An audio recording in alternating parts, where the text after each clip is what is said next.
Madam President, I'd like to take a few minutes today to talk about our nation's economy. This speech is not about the economy that we wish we had. Speech is not about the economy that we used to have. This is about the economy that we have today. By now, Americans are all too familiar with the bad economic news. The front page of today's Wall Street Journal provides little respite from that bad news. It reads, and here's the headline, front page, household income sinks to 1995 level. Say that again. Household income sinks to 1995 level. The president talks about moving forward, but the reality is that the American paychecks are moving backward. The article goes on to describe a report from the Census Bureau, a report that illustrates what millions of Americans already know. We're not better off than we were last year, or the year before, or the year before that. In fact, the Census Bureau data shows that household incomes in 2011 fell for the fourth consecutive year. Hardworking Americans don't need census data to tell them this. They know it. And all they need to do is to look at their paycheck. For many, it is significantly smaller. While paychecks continue to shrink, the cost of everyday living has gone up. Gasoline prices have gone up another 30 cents a gallon in just over a month. Americans recently paid the highest price ever on a Labor Day weekend for gasoline. 1 out of every 7 people in America is now on food stamps. In 2008, that was before President Obama's election, the poverty rate was 13.2%, and 38.8 million Americans were in poverty. This week's numbers show a 16% increase in just 3 years. Poverty rates remain stuck at its highest level since 1993. I made many of the same points last week in the response to the President's weekly address, but I feel it's important to make them again. While many Americans worry about their shrinking paycheck, far too many others have no paycheck at all. Today, 23 million Americans are unemployed or underemployed. Many of these folks are our friends, our neighbors, and family members.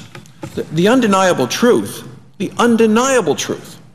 is President Obama is on track to have the worst jobs record of any president since World War II. When the president was hyping his so-called stimulus program, his economic team claimed that unemployment would not go above 8% and it would actually be below 6% by now. Instead, it's been above 8% now for 43 straight months. According to last week's jobs data, unemployment dropped from 8.3% to 8.1%. Well, why did that happen? It didn't drop because of newly created jobs. It dropped because 368,000 Americans simply gave up looking for work. They just gave up. With the stimulus bill, the president promised jobs. The only thing he delivered in this was not the jobs, but more debt. It's bad enough that the stimulus was wasted. Even worse, he borrowed the money, much of it from China. The reality is that America is not better off than it was 4 years ago. In terms of global competitiveness, the United States has dropped for 4 straight years. When President Obama took office, we were number 1 in the world. Now we're number 7. Why? Well, American businesses are at a competitive disadvantage, and that's because of our tax rates. They're the highest in the developed world. American businesses are being asked to create jobs in the face of a regulatory onslaught, the like of which we've never seen before. Americans know what works. What works here in this country: low taxes, reasonable regulations, and living within our means. President John Kennedy understood that. He said, and I quote, "Permanently large deficits would endanger our economic growth and our military and defense commitments abroad." He said that 50 years ago, 1962. Washington's budget deficit that year, 1962, was $7 billion. So from $7 billion then to $1.2 trillion this year. For every year since he's taken office, President Obama has spent at least $1 trillion more than Washington took in, all of it borrowed. And there is no end in sight. According to the Congressional Budget Office, the government ran a $192 billion deficit last month alone. This is the highest deficit ever for the month of August.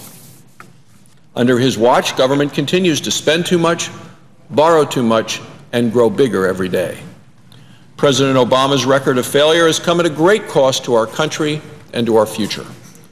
The president's policies have failed to produce the results, the accountability, and the solutions that the American people deserve. The Obama administration is simply not moving our country forward. A healthy economy comes from a growing private sector. Yet the president doesn't seem to appreciate or value the private sector. Remember, he said, if you have a business, you didn't build it, someone else did. Well, in Wyoming and in communities all across this country, there are bakers and florists and dry cleaners and farmers who did build their businesses and whose families have been working in them for generations. Those business owners know what President Obama does not. They understand, as Ronald Reagan put it, that you can't be for big government, big taxes, and big bureaucracy and still be for the little guy. As a nation, we are being led by overspending. We're being choked by regulations, and we are being paralyzed by a lack of affordable energy. Just look at one of the president's favorite legislative accomplishments, the president's health care law. The American people knew what they wanted from health care reform. They wanted the care they need from a doctor that they choose at a lower cost. Instead, what did they get? Well, they got a $700 billion cut to Medicare, a government mandate that everyone must buy insurance, funding for IRS agents to investigate you, but too little money for doctors to treat you. Like health care, the American people know exactly what they want from our nation's energy policy. What they want is energy security. Yet the president continues to block the Keystone Pipeline and the oil and the jobs that come with it. The president has wasted millions and millions of taxpayer dollars on Solyndra. And the president continues to stifle domestic production of affordable American energy sources like coal while driving up energy bills for the American people. Now, since energy security isn't a priority for this president, what about financial security for your children, your grandchildren? Well, Washington has piled a mountain of debt on the backs of future generations, and the president just keeps adding more. On his watch, the national debt just passed $16 trillion. $16 trillion with no end in sight. President Obama says he deserves a grade of incomplete on his handling of the economy. But people only ask for an incomplete grade when they know that they're failing. He's now asking you and all of us to give him more time. The question is, can we afford to give him that time? As I said in the beginning of this address on the floor of the Senate, it's not about the economy that we wish we had or about the economy that we used to have. It's about the economy that we have today. It's about reality. So instead of giving President Obama 4 more years to continue the policies that have not worked and are not working, it is time for a change.